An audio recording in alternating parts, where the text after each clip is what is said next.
پھر سورۃ الفاتحہ. سورۃ الفاتحہ جو ہے یہ نماز کا رکن ہے. عبادہ بن صامت رضی اللہ عنہ سے روایت ہے کہ رسول اللہ صلی اللہ علیہ وسلم نے فرمایا جس شخص نے سورۃ فاتحہ نہیں پڑھی اس کی نماز ہی نہیں ہوئی. جس شخص نے سورۃ فاتحہ نہیں پڑھی اس کی نماز نہیں ہوئی. اور یہ صحیح بخاری کی روایت ہے. ایک اور روایت مسند احمد کی ہے. ابو ہریرہ رضی اللہ عنہ فرماتے ہیں کہ رسول اللہ صلی اللہ علیہ وسلم نے فرمایا ہر وہ نماز جس میں سورۃ فاتحہ نہ پڑھی جائے وہ ناقص ہے، ناقص ہے، ناقص ہے، مکمل نہیں. عربی کے الفاظ دیکھیے، کل صلاۃ لا یقرأ فیہا بفاتحۃ الکتاب فہی خداج فہی خداج فہی خداج غیر تمام، تمام نہیں، مکمل نہیں. امام کے علاوہ مقتدی کو بھی سورۃ فاتحہ پڑھنے کا حکم ہے. نبی صلی اللہ علیہ وسلم کے اصحاب میں سے ایک صحابی سے مروی ہے، کہتے ہیں کہ نبی صلی اللہ علیہ وسلم نے فرمایا شاید تم لوگ امام کی قرات کے دوران قرات کرتے ہو، شاید تم لوگ امام کی قرات کے دوران قرات کرتے ہو. آپ نے 2 یا 3 مرتبہ یہ سوال دہرایا، یعنی جب امام پڑھتا تو لگتا تم بھی کچھ پڑھ رہے ہو. صحابہ نے عرض کیا یا رسول اللہ واقعی ہم ایسا کرتے ہیں. آپ صلی اللہ علیہ وسلم نے فرمایا پس ایسا نہ کیا کرو الا یہ کہ تم میں سے کوئی سورۃ فاتحہ پڑھے. اچھا اس میں کیا ہوتا ہے، آپ نے رمضان وغیرہ میں دیکھا ہوگا کہ جب تراویح میں امام کسی ایسی سورت پہ پہنچتا ہے تو مقتدی بھی ساتھ پڑھنے لگتے. مثلاً کون سی سورت؟ سورت یاسین، سورت رحمان. یعنی امام پڑھ رہا ہے ساتھ خود بھی پڑھنا شروع ہو جاتا ہے، اور امام پہ وہ چیز مشتبہ ہو جاتی ہے کیونکہ ہلکی ہلکی آوازیں بھی اکٹھی ہو کے امام کو ڈسٹرب کرتی ہیں اور اس کی قرات میں خلل آتا ہے. تو اس طرح نہیں پڑھنی چاہیے. ہاں سورۃ الفاتحہ جو ہے وہ دل بدل میں یعنی آہستہ آواز میں پڑھ لینی چاہیے، اس کو بھی اونچا نہیں پڑھنا. مقتدی امام کو خلل نہیں ڈال سکتا. ابو ہریرہ کہتے ہیں کہ رسول اللہ صلی اللہ علیہ وسلم نے فرمایا جو شخص کوئی نماز پڑھے اور اس میں ام القرآن یعنی سورۃ الفاتحہ نہ پڑھے تو ایسی نماز ناقص ہے، ناقص ہے، ناقص ہے، کامل نہیں. یہ وہی روایت ہے جو پیچھے آپ نے سنن ابی داؤد کی دیکھی. ابو صائب کہتے ہیں میں نے کہا اے ابو ہریرہ میں بعض اوقات امام کے پیچھے ہوتا ہوں تو پھر میں کیا کروں؟ تو انہوں نے میری کلائی دبائی اور کہا اے فارسی اسے اپنے نفس میں پڑھا کرو، یعنی دل میں پڑھا کرو. اچھا یہ بھی حکم کیوں ہے؟ تاکہ پھر ہمارا فوکس نماز کی طرف ہو. یعنی مثلا ہم دیکھتے ہیں نا امام پڑھ رہا ہے تو ہم پھر کوئی اور سیر کرنے لگتے ہیں کہیں.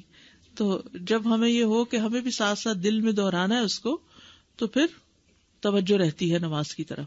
یعنی وہ فارسی نسل کے تھے نا ابو صاحب، تو ابو صاحب کہنے کی بجائے کہا وہ فارسی. سمجھانے کا ایک طریقہ ہے. اور انہوں نے میری کلائی دبائی. تو اس سے یہ پتہ چلتا ہے کہ استاد جو ہے وہ کسی آلٹرنیٹ نام سے بھی پکار سکتا ہے، اور بعض اوقات ایک چپت چھوٹی سی لگا کے یا ایک یہ نہیں کہ ڈانٹ ڈپٹ اور بہت مار پٹائی، لیکن متوجہ کرنے کے لیے تاکہ بات سمجھ میں آ جائے. سورۃ فاتحہ قیام میں ہوگی، یعنی دعا استفتاح کے بعد. یہ قیام ابھی چل رہا ہے جو ہم شروع کیا تھا نا قیام کا طریقہ. ابو ہریرہ رضی اللہ عنہ سے روایت ہے انہوں نے فرمایا ہر نماز میں قرات کرنی چاہیے. پھر جن نمازوں میں رسول اللہ صلی اللہ علیہ وسلم نے ہمیں بآواز بلند سنایا ہم ان میں تمہیں بآواز بلند سناتے ہیں، اور جن میں آپ نے ہم سے قرات کو پوشیدہ رکھا ان میں ہم بھی تم سے پوشیدہ رکھتے ہیں. اور اگر تو ام القرآن سے زیادہ قرات نہ کرے تو بھی کافی ہے، اور اگر زیادہ پڑھ لے تو بہتر ہے. اس کا مطلب کیا ہے؟ مثلا ظہر کی نماز امام صاحب پڑھا رہے ہیں، انہوں نے اللہ اکبر کی. اب آپ چاہیں تو چاہے چپ رہے، چاہے آپ استفتاح کی دعا پڑھیں، لیکن سورۃ فاتحہ تو آپ کو لازمی پڑھنی ہے. اور اس کے علاوہ قرات اگر قرآن کی کوئی سورت پڑھنا چاہتے تو پڑھ لیں، اگر نہیں پڑھ رہے تو بھی امام کی قرات جو ہے وہ آپ کو کافی ہو جائے گی. ٹھیک ہے. اسی طرح مثلا امام بلند آواز سے نماز پڑھا رہا ہے، جہری نماز ہے، اور اس میں جتنی دیر سکوت کرتا ہے، جہاں جہاں خاموش ہوتا ہے وہاں آپ اپنا پڑھ لیں. اور جب سورۃ فاتحہ بلند آواز سے پڑھے گا تو دل میں سورۃ فاتحہ پڑھ لیں، اور جب وہ کوئی اور سورت ملائے گا تو خاموشی اختیار کرے. یعنی یہ نہیں کہ وہ سبح اسم ربک الاعلی پڑھ رہا ہے اور آپ ساتھ پڑھنا شروع کر دیں، یہ نہیں کریں. اس وقت آپ کیا کریں؟ خاموشی سے اس کو سنیں. اسی طرح اگر امام نماز پڑھا رہا ہے اور آپ پہنچے ہیں ذرا دیر سے تو سبحانک اللہ وغیرہ نہیں پڑھے، ڈائریکٹ سورۃ فاتحہ شروع کرے تاکہ آپ کی پوری ہو اور آپ امام کے ساتھ رکوع پہ جا سکیں. اگر آپ نے قرات کا کچھ حصہ نہیں پایا تو کوئی بات نہیں، پھر بھی آپ کی وہ رکعت پوری ہو جائے گی. سورۃ الفاتحہ کی اہمیت اور فضیلت. بہت دفعہ آپ نے پہلے بھی پڑھی ہوگی، صرف یاد دہانی اس لیے کرا دیتے ہیں کہ انسان اگر سورۃ الفاتحہ پر بھی توجہ کر لے نماز میں تو باقی نماز میں خشوع آ جاتا ہے. آپ یہ تجربہ کر کے دیکھیے، اگر آپ نے سورۃ الفاتحہ کو کیچ کر لیا نا کہ اس کو غور سے توجہ سے ترجمے کے ساتھ پڑھ لیا، ترجمے کے ساتھ مرادی کہ دل میں اس کا معنی دہرا رہے ہیں، تو آپ دیکھیں گے کہ آپ نماز میں ٹک جاتے ہیں، پھر نماز میں فوکس قائم ہو جاتا ہے. لیکن اگر شروع سے ہی دھیان نہیں جمع تو پھر بعد میں بھی دھیان جمانا مشکل ہوتا ہے. 7 مثانی کہا جاتا ہے سورۃ الفاتحہ کو.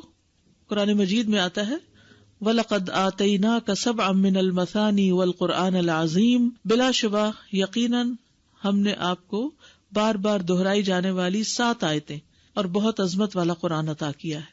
یعنی سورۃ الفاتحہ جو ہے سب سے زیادہ قرآن کا حصہ ہم نماز میں اسی کو دہراتے ہیں. یعنی اور کوئی قرآن کا حصہ اتنا نہیں پڑھا جاتا جتنی ریپیٹیشن سورۃ الفاتحہ کی ہوتی ہے، نماز کے اندر بھی اور نماز کے علاوہ بھی. تو اسی لیے اس کو 7 من المثانی، دہرائی جانے والی 7 آیتیں. رسول اللہ صلی اللہ علیہ وسلم نے فرمایا اللہ عز و جل نے ام القرآن فاتحہ جیسی سورت نہ تورات میں نازل فرمائی اور نہ ہی انجیل میں، اور یہی 7 مثانی ہے. اور اللہ تعالیٰ فرماتے ہیں یہی سورت میرے اور میرے بندے کے درمیان تقسیم شدہ ہے اور میرے بندے کو وہی ملے گا جو وہ مانگے گا. کیسے تقسیم شدہ ہے؟ بہت ہی خوبصورت حدیث ہے یہ. ابو ہریرہ نبی صلی اللہ علیہ وسلم سے روایت کرتے ہیں کہ آپ نے فرمایا جس نے کوئی نماز پڑھی اور اس میں ام القرآن کی قرات نہ کی تو وہ ناقص ہے. 3 مرتبہ فرمایا، یعنی پوری ہی نہیں. ابو ہریرہ سے کہا گیا ہم امام کے پیچھے ہوتے ہیں. انہوں نے کہا اس کو اپنے دل میں پڑھ لیا کرو، کیونکہ میں نے رسول اللہ صلی اللہ علیہ وسلم سے سنا آپ فرما رہے تھے اللہ تعالیٰ نے فرمایا میں نے نماز اپنے اور اپنے بندے کے درمیان آدھی آدھی تقسیم کی ہے. اور یہاں نماز سے مراد کیا ہے؟ سورۃ الفاتحہ. اور میرے بندے نے جو مانگا وہ اس کے لیے ہے. اور اگر اوور آل اس کو لے تو نماز میں کچھ حصہ اللہ سبحانہ وتعالیٰ کی تسبیح ہے، حمد ہے، اور کچھ حصہ دعا ہے. نماز کا مطلب کیا ہے؟ دعا. تو نماز میں یا ہم دعائیں مانگ رہے ہوتے ہیں یا اللہ کی تعریف بیان کر رہے ہوتے ہیں. ٹھیک ہے، تو بندہ جب اللہ کی تعریف کر چکتا ہے اور پھر اپنے لیے دعا کرتا ہے تو دعا قبول ہو جاتی ہے. جب بندہ الحمدللہ رب العالمین کہتا ہے تو اللہ تعالیٰ فرماتا ہے میرے بندے نے میری تعریف کی. جب وہ الرحمن الرحیم کہتا ہے تو اللہ تعالیٰ فرماتا ہے میرے بندے نے میری ثنا بیان کی. جب وہ مالک یوم الدین کہتا ہے تو اللہ تعالیٰ فرماتا ہے میرے بندے نے میری بزرگی بیان کی. یا فرماتا ہے میرے بندے نے اپنے معاملات میرے سپرد کر دیے. پھر جب وہ ایاک نعبد و ایاک نستعین کہتا ہے تو اللہ تعالیٰ فرماتا ہے یہ میرے اور میرے بندے کے درمیان ہے اور میرے بندے نے جو مانگا وہ اس کا ہے. بندے اور اللہ کے درمیان کیسے بتائے گا آپ میں سے کوئی؟ نعبد کیا ہے تو اللہ کے لیے ہو گیا، اور نستعین ہمارے ہم. تو یہ پرفیکٹ بیلنس ہے، درمیان میں آ کے ایک آیت میں دونوں کا حصہ اور اوپر اللہ کی تعریف اور آخر میں پھر اپنے لیے سب دعائیں. اور جب اہدنا الصراط المستقیم صراط الذین انعمت علیہم غیر المغضوب علیہم ولا الضالین کہتا ہے تو اللہ فرماتا ہے یہ میرے بندے کا ہے اور میرے بندے کے لیے ہے جو اس نے مانگا. پھر ہدایت کیسے نہیں ملے گی؟ انشاءاللہ ہدایت ملے گی کیونکہ اللہ نے وعدہ کر لیا. اب آپ دیکھیے اگر ہم نے اللہ کی تعریف کی اور ہمیں سمجھ نہیں آئی ہم نے کیا کیا، ایسے ہی بس تعریف کر گئے اور دعا مانگتے وقت ہم تھوڑے سے متوجہ ہو گئے تو پھر ہم کیا کر رہے ہیں؟ تو سورۃ الفاتحہ کی ایک خوبی یہ ہے کہ یہ اللہ اور بندے کے درمیان تقسیم ہے. سفیان کہتے ہیں مجھے یہ روایت علاء بن عبد الرحمن بن یعقوب نے سنائی. میں ان کے پاس گیا، وہ گھر میں بیمار تھے. میں نے ان سے اس حدیث کے بارے میں سوال کیا اور انہوں نے مجھے یہ سنائی. یہ جو عربی کے اس کے الفاظ ہیں مجھے بہت ہی اچھے لگتے ہیں، جو اللہ تعالیٰ کا جواب آتا ہے فَإِذَا قَالَ الْعَبْدُ الْحَمْدُ لِلَّهِ رَبِّ الْعَالَمِينَ قَالَ اللَّهُ تَعَالَى حَمِدَنِي عَبْدِي وَإِذَا قَالَ الرَّحْمَنُ الرَّحِيمُ قَالَ اللَّهُ تَعَالَى أَثْنَى عَلَيَّ عَبْدِي وَإِذَا قَالَ مَالِكِ يَوْمِ الدِّينِ قَالَ مَجَّدَنِي عَبْدِي هَذَا بَيْنِي وَبَيْنَ عَبْدِي وَلِعَبْدِي مَا سَأَلَ. اب سورۃ الفاتحہ کی قراءت کا طریقہ کیا ہے، کیسے پڑھی جائے؟ ایک ایک آیت کو وقف کر کے پڑھنا. ام سلمہ سے مروی ہے کہ ان سے رسول اللہ صلی اللہ علیہ وسلم کی قراءت کے متعلق پوچھا گیا تو انہوں نے فرمایا کہ آپ ایک ایک آیت کو وقف کر کر کے پڑھتے تھے. پھر انہوں نے سورۃ الفاتحہ کی پہلی 3 آیات کو توڑ توڑ کر پڑھا، یعنی توڑ توڑ کے یعنی کہ آیت بیچ میں توڑ دی بلکہ ہر آیت پہ وقف کیا. بسم اللہ الرحمن الرحیم الحمد للہ رب العالمین الرحمن الرحیم مالک یوم الدین. اور پھر کہتی ہیں کانا یقطع قراءتہ آیتن آیتن، کہ نبی صلی اللہ علیہ وسلم ایک ایک آیت کو وقف کر کے پڑھتے تھے. پھر آپ صلی اللہ علیہ وسلم الفاتحہ پڑھتے، آپ اس کی ایک ایک آیت الگ الگ کر کے پڑھتے، بسم اللہ الرحمن الرحیم پڑھتے، پھر رک جاتے، پھر الحمدللہ پڑھتے، اور پھر باقی بھی اسی طرح آخر تک. اسی طرح آپ کی تمام قرات تھی. آپ آیات کے اختتام پر رک جاتے اور ایک آیت کو دوسری سے ملا کر نہیں پڑھتے. کبھی نبی صلی اللہ علیہ وسلم مالک یوم الدین کی جگہ ملک یوم الدین بھی پڑھتے دوسری قرات سے. کبھی آپ اس کو مالک پڑھتے اور کبھی ملک پڑھتے. استاد، جماعت میں امام کے پیچھے پڑھنے والی ہے تو سورہ فاتحہ پڑھ سکتے ہیں، لیکن اگر ہم ایک رکعت سمجھیے دیر سے آئے ہیں اور امام نے سورہ فاتحہ پڑھ لی اور دوسرے سورت کی قرات شروع کر دی، تو اس سلسلے میں اگر ہم اس میں بھی دل میں پڑھ کے جوائن کر پڑھ کے، جی ہاں دل میں پڑھ سکتے. دل میں پڑھنا مطلب پھر ہونٹ نہیں ہلیں گے اس میں؟ نہ بھی ہلکے ہلکے تو ہلیں گے، آواز سے نہیں پڑھیں گے.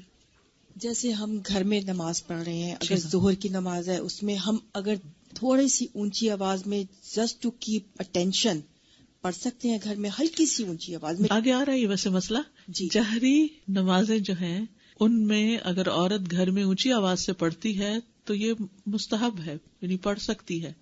اور اگر وہ نہیں چاہتی اونچی آواز میں پڑھنا تو پھر دل میں بھی پڑھ سکتی ہے، اس کے لیے اجازت ہے. جی، لیکن پسندیدہ یہی ہے کہ جیسے مغرب، عشاء اور فجر میں وہ اونچی آواز سے پڑھے. اگر جس میں اونچی آواز سے نہیں پڑھے گا اس میں پھر دل میں ہی پڑھنا چاہیے. جی ہاں. سازا جی، یہ سوال بہت فریکوینٹلی آتا ہے کہ جیسے جب جماعت میں اگر لیٹ جوائن کیا ہے اور سب کچھ اسکپ کرنے کے باوجود بھی الفاتحہ آپ کی مکمل نہیں ہو سکی اور امام صاحب رکوع میں چلے گئے ہیں، آپ نے الفاتحہ آدھی پڑھی، آدھی سے تھوڑی زیادہ پڑھی، تو اس میں اگر چند سیکنڈ کے وقفے سے آپ کی پوری ہو رہی تو پوری کر کے ذرا سا توقف کر کے چلے. بہت لمبا نہیں، لیکن اتنے نہیں ہو کہ آپ کو رکوع ہی مس ہو جائے. رائٹ ایز لانگ ایز آپ کو گیس ہے کہ آپ مکمل کر لیں گے ان کے اٹھنے سے پہلے تو آپ کر کے چلیے. چند سیکنڈ میں سورت پوری ہو جاتی. جی. سورت الفاتحہ کی قرات کے بعد آمین کہنا، اس کے دلائل کیا ہے؟ صحیح بخاری کی روایت ہے، ابو ہریرہ سے روایت ہے کہ نبی صلی اللہ علیہ وسلم نے فرمایا جب امام آمین کہے تو تم بھی آمین کہو، کیونکہ جس کی آمین فرشتوں کی آمین کے موافق ہو گئی اس کے گزشتہ گناہ بخش دیے جائیں گے. ابن شہاب کا کہنا ہے کہ رسول اللہ صلی اللہ علیہ وسلم خود بھی آمین کہتے تھے، یعنی صرف مقتدی نہیں بلکہ خود بھی. نبی صلی اللہ علیہ وسلم کا بلند آواز سے آمین کہنا، وائل بن حجر کہتے ہیں رسول اللہ صلی اللہ علیہ وسلم جب ولضالین پڑھتے تو آمین کہتے اور اس کے ساتھ اپنی آواز بلند کرتے. رسول اللہ صلی اللہ علیہ وسلم جب ام القرآن سورۃ الفاتحہ کی قرات سے فارغ ہوتے تو آواز کو بلند کرتے ہوئے آمین کہتے. السلسلہ صحیحہ کی روایت ہے، اور پچھلی جو تھی سنن ابی داؤد کی اور اس سے پچھلی بخاری کی. آسمان پر فرشتوں کا آمین کہنا، یاد رکھیے جب آپ عبادت کر رہے ہوتے ہیں تو آپ کا ایک تعلق جو ہے وہ آسمان والوں سے بھی ہو جاتا ہے. ابو ہریرہ رضی اللہ عنہ سے روایت ہے کہ رسول اللہ صلی اللہ علیہ وسلم نے فرمایا جب تم میں سے کوئی آمین کہتا ہے تو آسمان پر فرشتے بھی آمین کہتے ہیں. اگر دونوں کی آمین ایک دوسرے سے مل جائے تو اس نمازی کے تمام گناہ بخش دیے جاتے ہیں. یعنی اتنا فائدہ ہے. آمین بھی ایک طرح سے دعا ہی ہے. آمین کا معنی کیا ہے؟ اللہم استجب، اے اللہ قبول کر لے جو دعا ہم نے کی ہے. یعنی امام آمین کہہ رہا ہوتا ہے، فرشتے آمین کہہ رہے ہوتے ہیں، مقتدی آمین کہہ رہے ہوتے ہیں. سب مل کے کیا چاہتے ہیں کہ جو ہم نے مانگا ہے وہ ہمیں مل جائے. اگر انسان اس وقت تصور ہی کر لے نا کہ اس وقت فرشتے بھی آمین کہہ رہے ہیں اور امام بھی اور سارے مقتدی بھی اور میں چپ کر کے کھڑا ہوں، تو سب سے الگ ہو گیا. ابو ہریرہ سے روایت ہے کہ رسول اللہ صلی اللہ علیہ وسلم نے فرمایا جب تم میں سے کوئی آمین کہتا ہے تو آسمان پر فرشتے بھی آمین کہتے ہیں. اگر دونوں کی آمین ایک دوسرے سے مل جائے تو اس نمازی کے تمام گناہ بخش دیے جاتے ہیں. صحابہ کا جہری نمازوں میں اونچی آمین کہنا، جہری کا مطلب ہوتا ہے جو لاؤڈ پڑھی جاتی ہے. امام کا با آواز بلند آمین کہنا. عطا رحمہ اللہ بیان کرتے کہ آمین ایک دعا ہے. ابن زبیر رضی اللہ عنہما اور ان کے مقتدیوں نے اتنی زور سے آمین کہی کہ مسجد گونج اٹھی. اور اب بھی آپ نے جمعے وغیرہ کو سنا ہوگا کہ کس طرح پوری مسجد میں آواز گونج جاتی ہے. ابو ہریرہ اپنے امام کو کہا کرتے تھے کہ مجھے آمین سے محروم نہ کرنا. اگر مل کے کہہ رہی ہے تو کوئی حرج نہیں. جی ہاں. نافع کہتے ہیں کہ ابن عمر رضی اللہ عنہما آمین کہنے کو کسی صورت نہیں چھوڑتے تھے بلکہ دوسروں کو بھی اس کے متعلق ترغیب دیا کرتے تھے. اور میں نے آمین کے متعلق ان سے اچھے کلمات سنے. بلکہ اس کے اوپر ایک حدیث بھی ہے، اس وقت میرے سامنے نہیں، کہ جس میں کوئی صحابی روایت کرتے ہیں کہ انہوں نے صف میں پیچھے سے آمین کی آواز سنی کسی خاتون کی. اچھا، لیکن اس میں جلد بازی نہیں کرنی. امام آمین کہے تو پھر آمین کہنی ہے آپ نے. نبی صلی اللہ علیہ وسلم نے فرمایا جب امام آمین کہے تو تم بھی آمین کہو، کیونکہ جس کی آمین فرشتوں کی آمین کے ساتھ مل گئی اس کے پچھلے تمام گناہ بخش دیے جائیں گے. جی ساتھ ہی کہیں گے نا، امام آمین کہے تو یعنی یہ نہیں کہ اس سے پہلے ہی جی ابھی ان کا دعا لین نہیں ہوتا تو لوگ آمین کہہ دیتے ہیں. یہ نہیں ہونا چاہیے. اصل میں کسی بھی چیز کو جب ایگو کا مسئلہ بنا لیا جاتا ہے نا تو مسئلہ کبھی حل نہیں ہوتا. اگر ایگو کا مسئلہ نہ ہو، دلائل سامنے ہو، تو انسان کہتا ہے یہ چیز بہتر ہے میرے لیے، میں یہ لے لیتا ہوں. جیسے بازار آپ کچھ چیز لینے کے لیے جاتے ہیں، ایک چیز لیتے ہیں اور تھوڑا آگے جاتے ہیں اس سے بہتر نظر آتی ہے، تو آپ کیا یہ نہیں کرتے کہ پچھلی والی واپس کر دیتے ہیں وہیں کھڑے کھڑے، اور جو دوسری والی ہے وہ گھر لے آتے ہیں، کیونکہ آپ کو دوسری زیادہ کنوینئنٹ، زیادہ بہتر، زیادہ فائدے کی، زیادہ دیر پا لگ رہی ہے. زندگی کے ہر معاملے میں ہم یہی کچھ کرتے ہیں، لیکن دین کے معاملے میں ریجڈیٹی اور ایگوئسٹک اپروچ جو ہے اس کی وجہ سے ہم مسئلے سالو نہیں کرنے چاہتے. آمین کی اہمیت. آمین کہنے پر فرشتے تو جواب دیتے ہی ہیں، آمین کہنے پر اللہ کا جواب دینا. صحیح مسلم کی روایت ہے، ابو موسیٰ رضی اللہ عنہ نے کہا کیا تم نہیں جانتے کہ تمہیں اپنی نماز میں کیسے کہنا چاہیے؟ رسول اللہ صلی اللہ علیہ وسلم نے ہمیں خطبہ دیا، آپ نے ہمارے لیے ہمارا طریقہ واضح کیا اور ہماری نماز ہمیں سکھائی. آپ نے فرمایا جب تم نماز پڑھو تو اپنی صفوں کو سیدھا کرو، پھر تم میں سے ایک شخص تمہاری امامت کرائے. جب وہ تکبیر کہے تو تم تکبیر کہو، اور جب وہ غیر المغضوب علیہم ولا الضالین کہے تو تم آمین کہو، اللہ تمہاری دعاؤں کا جواب دے گا.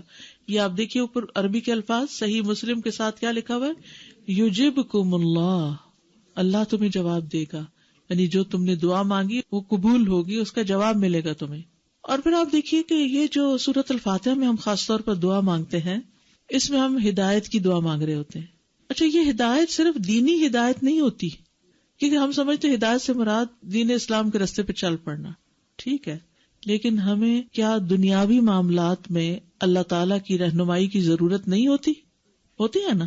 مثلاً جیسے استخارہ کرتے ہیں تو استخارے میں بھی ہم کیا کہتے ہیں کہ یا اللہ جس چیز میں خیر و بھلائی ہے وہ ہمارے لیے ہو جائے، ٹھیک ہے، ہر چیز میں. تو ہم کچھ چیزیں جو بڑی اہم ہوتی ہیں ان کے لیے تو استخارہ کرتے ہیں، لیکن کچھ چیزیں جو چھوٹی چھوٹی ساتھ ساتھ چل رہی ہوتی ہیں، انسان کو اپنی زندگی میں ہر لمحہ کچھ نہ کچھ ڈیسیژن بنانے پڑتے ہیں. مثلاً کورس کو جوائن کرنا تو ایک بڑا فیصلہ ہوگا، لیکن اس کے علاوہ بھی جیسے یہاں سے جب چھٹی ہوگی تو گھر جاتے ہوئے ہو سکتا ہے جب آپ گاڑی موڑیں یہاں سے تو آپ سوچیں اچھا پہلے میں گروسری کر لوں یا پہلے میں فلاں بیمار کی عادت کر لوں یا گھر ہی سیدھی چلی جاؤں. ڈیسیژن لینا نا، آپ نے ہدایت چاہیے نا، اس میں کیا چیز بہتر ہے. آپ دیکھتے ہیں اچھا اگر میں گروسری پہ چلی گئی تو میری عصر کی نماز جائے گی مثلاً، تو آپ کیا کہتے ہیں؟ میرا خیال ہے مجھے گھر ہی چلنا چاہیے.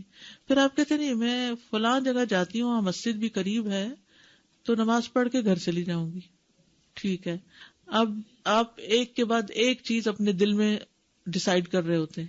آپ کی آخرت کے اعتبار سے سب سے بہتر آپشن کون سی ہے؟ بعض اوقات انسان اس میں کنفیوز ہو جاتا ہے، خود فیصلہ نہیں کر پاتا. تو یہاں بھی آپ کو رہنمائی چاہیے ہوتی ہے کہ یا اللہ ادھر جاؤں یا ادھر جاؤں. جس بندے کا ایک ہارٹ کنیکشن ہوتا ہے، دل کا ایک تعلق ہوتا ہے اللہ سبحانہ وتعالیٰ کے ساتھ، وہ اللہ سے باتیں کر رہا ہوتا ہے تو وہ چھوٹی چھوٹی چیزوں میں اس سے مشورے کر رہا ہوتا ہے، اپنی زبان میں باتیں کر رہا ہوتا ہے اپنے رب سے، یا اللہ میں اب یہ کروں یا یہ کروں. کیونکہ عموماً ہماری کنفیوژن انہی چیزوں میں تو رہتی ہے. مثلاً آپ اکثر بیمار رہتے ہیں تو آپ کو کوئی سمجھ نہیں آتی کہ میں کروں تو کروں کیا. یا اللہ مجھے سمجھ نہیں آتا کہ میں کیا کھاؤں اور کیا نہ کھاؤں. مجھے نہیں پتا کہ کون سی چیزیں میری صحت کے لیے ٹھیک نہیں. میں یہ دوا کھاؤں کہ نہ کھاؤں. کچھ لوگوں سے سنا ہے کہ اس کا بہت سائیڈ افیکٹ ہوتا ہے. یہ کروں کہ نہ کروں. فلاں نے بلایا ہے جاؤں کہ نہ جاؤں. یہ چھوٹی چھوٹی باتیں جن میں اکثر ہم ڈیسیژن نہیں لے پاتے، جس کی وجہ سے بہت سا ٹائم بھی ویسٹ کرتے ہیں، انرجی ویسٹ کرتے ہیں، اور بعض اوقات غلط فیصلوں کی بنا پر جو غلط کانسیکوینسز اس کے آتے ہیں وہ بھگتنے میں اور بڑے مسئلوں کا شکار ہوتے ہیں.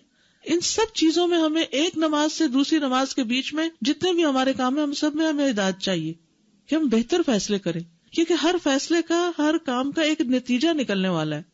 کچھ تو دو صحیح کے درمیان چوائس ہوتی ہے نا، اور کچھ صحیح اور غلط کے بیچ میں چوائس ہوتی ہے، جس غلط کا آپ کو پتہ ہی نہیں ہوتا کہ یہ غلط بھی ہے. کچھ بہتر اور زیادہ بہتر میں چوائس ہوتی ہے. تو ایسے میں انسان جب اپنا معاملہ اللہ کے سپرد کرتا ہے کہ اللہ آپ میری رہنمائی فرمائیں، آپ مجھے ہدایت دیں. ہدایت ہے کیا؟ مجھے راہ دکھائیں، میرا سینہ کھول دے، مجھے سمجھا دیں بات کو. تو آپ دیکھیں گے کہ نماز میں بھی اطمینان ہوگا، ایک نماز سے دوسری نماز کے بیچ میں جو کام کیے اس میں بھی بڑا اطمینان ہوگا. بعض اوقات کوئی شخص آپ سے مشورہ مانگتا ہے، آپ بہت صاحب علم ہونے کے باوجود بھی ضروری نہیں کہ دوسرے کو صحیح بات بتا سکیں، اس میں غلطی کا امکان ہے. لیکن امانت کا تقاضا کیا ہے کہ آپ میکسیمم کوشش کے ساتھ دوسرے کو صحیح بات بتائیں، چاہے اس کو اچھی نہ بھی لگے، پھر بھی بتا دیں. تو اس سے کیا فائدہ ہوگا؟ آپ کا اجر محفوظ ہو جائے گا، آپ غلطی سے بچ جائیں گے، آپ امانت کا حق ادا کر دیں گے. تو ان ساری چیزوں میں ہمیں ہدایت چاہیے ہوتی ہے. تو اس کے لیے ہمیں اللہ سے ہر نماز میں مدد چاہیے، کیونکہ آپ سوچ رہے ہوں گے کہ ہر رکعت میں سورۃ فاتحہ، ہر رکعت میں سورۃ فاتحہ، ہر نماز میں سورۃ فاتحہ، اور نماز ہوتی نہیں سورۃ فاتحہ کے بغیر. اتنی امپورٹنٹ چیز. تو اس کی کوئی وجہ ہے، ایسے ہی بے وجہ یہ نماز نہیں بنا دی گئی، ٹھیک ہے نا. یعنی یہ نماز کا طریقہ ہے پیزٹ چیزیں اکٹھی کر کے ایک نماز نہیں بن گئی. یہ تو تمام انبیاء کو دی گئی تھی، اور یہ تو نبی صلی اللہ علیہ وسلم کو معراج پہ جب تشریف لے گئے تھے اس وقت تحفہ دیا گیا تھا.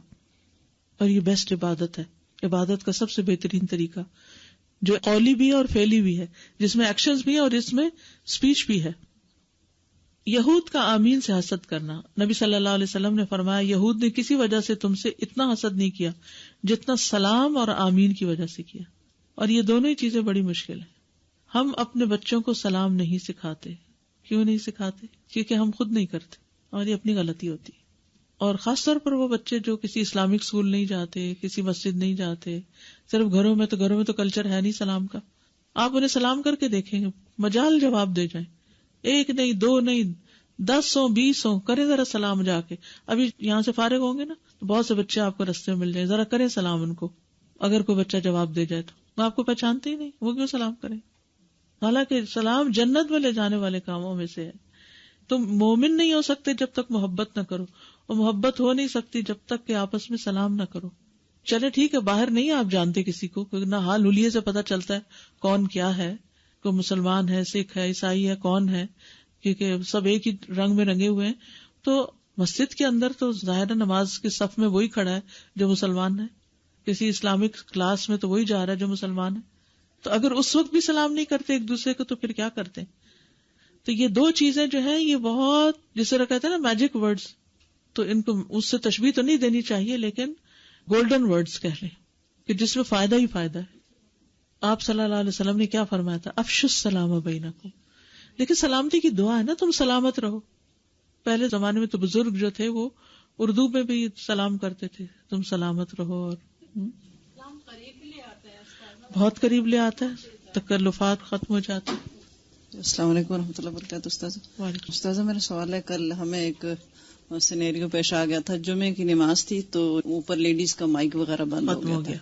تو 3 گروپ ہو گئے، ایک وہ جنہوں نے نماز امام کے ساتھ نہیں پڑھی، ایک وہ گروپ جنہوں نے نماز ان کے اشارے دیکھ دیکھ کے پڑھی، ایک وہ جنہوں نے نہیں پڑھی اپنی نماز پڑھ لی، اور ایک وہ جو اشارے دیکھ رہے تھے لیکن انہوں نے اپنی جہری جماعت شروع کر دی.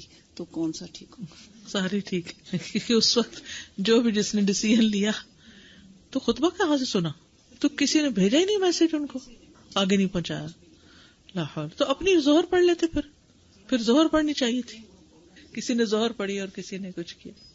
استاذہ میرا یہ ہے کہ ابھی جو سورہ فاتحہ ہم لوگ پڑھ رہے تھے اس میں جو حدیث ہم نے پڑھی کہ اللہ اور بندے میں تقسیم اللہ تعالیٰ نے وہ صورت، مجھے سوچ کے اس قدر ڈر لگ رہا ہے کہ انفرادی طور پہ اجتماعی طور پہ اس کا مطلب ہے کہ ہم مسلمانوں کی نماز ہی صحیح نہیں ہے.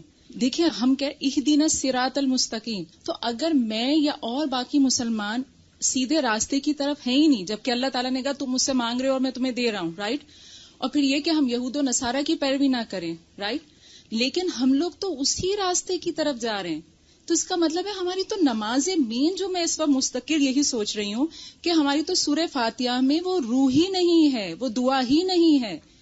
اصل بات یہ نا، وہ حدیث جو میں ہر ہفتے کوٹ کرتی ہوں اور ہر لیکچر میں کوٹ کرتی ہوں، جس کی نماز صحیح ہوگی اس کا سب کچھ ٹھیک ہو گیا، باقی چیزیں خود بخود ٹھیک ہونے لگیں گی. استاذہ ایک کوشچن ہمیشہ مجھے کنفیوز کرتا ہے، جیسے جب سورہ فاتحہ پڑھتے باقی سب چیزیں ہم نے امام کے پیچھے رہنا ہے، بعد میں کرنا ہے، تو کیا سورہ فاتحہ ان کے ساتھ ساتھ پڑھنا ہے تبھی تو ہم آمین دل میں پڑھتے رہے ساتھ ساتھ. بھی چلو اور الحمدللہ سمجھ میں آیا کہ مقتدی کو جہر نہیں کرنا چاہیے، قرات ہو رہی ہے تو اس کا نقصان اور ڈسٹرب ہوگا وغیرہ وغیرہ. لیکن جیسے عام زندگی میں جب تکبیر ہوتی ہے اور بہت سے لوگ ہیں تو دھیمی دھیمی آواز سے مجھے تکبیرات آپ کی ہوتی ہے سبجیکٹ چینج ہونے کا وغیرہ، تو ہم بھی کہنے لگتے ہیں اللہ اکبر اللہ اکبر لا الہ الا اللہ. قدرتی طور پہ جیسے ساتھ، تو یہ بھی غلط ہے. یہاں نہیں، اگر کوئی فوکس کی بات نہیں ہے تو خیر ہے، کوئی نہیں، اس میں اتنی بڑی بات نہیں کہہ سکتے. استاذہ جیسے بچپن سے ہی سنا ہے اور کہ نماز جو ہے وہ 1000 برائیوں سے بچاتی ہے، تو یہاں پہ اتنا فیکٹ نظر آ رہا ہے کہ کبھی کبھی ہم سوچتے ہیں کہ اللہ ہم اس چیز سے کیسے بچ گئے، یا ہمارے نصیب میں اتنی اچھی چیز کیسے مل گئی، میں نے تو کوئی بڑا کام نہیں کیا. مگر جب ہم نماز کے عادی ہوتے ہیں اور آئی تھنک لاشعوری طور پہ بھی جب ہم الحمد اتنی کثرت سے بچپن سے پڑھ رہے ہوتے ہیں، تو اللہ تعالیٰ ہمیں ایسی ایسی جگہوں سے نوازتا بھی ہے اور ایسی ایسی جگہوں سے بچاتا ہے کہ کبھی کبھی ایسا لگتا ہے کہ کوئی بیک اپ ہے آل دا ٹائم آپ کے ساتھ، کانسٹنٹ آپ کو واچ کر رہا ہے اور آپ کو مطلب صحیح رستے پہ لے جا رہا ہے. تو اس کی برکتیں بہت فیل ہوتی ہیں نماز میں، اور پھر اب جب اس طریقے سے سوچ کے اور پڑھیں گے تو انشاءاللہ تعالی مزید گائیڈنس کی فیلنگ آئے گی. لوگ چاہتے ہیں کہ کوئی ان کو ٹپ بتا دی جائے کہ بس ایک گولی وہ کھائیں اور خشوع شروع ہو جائے.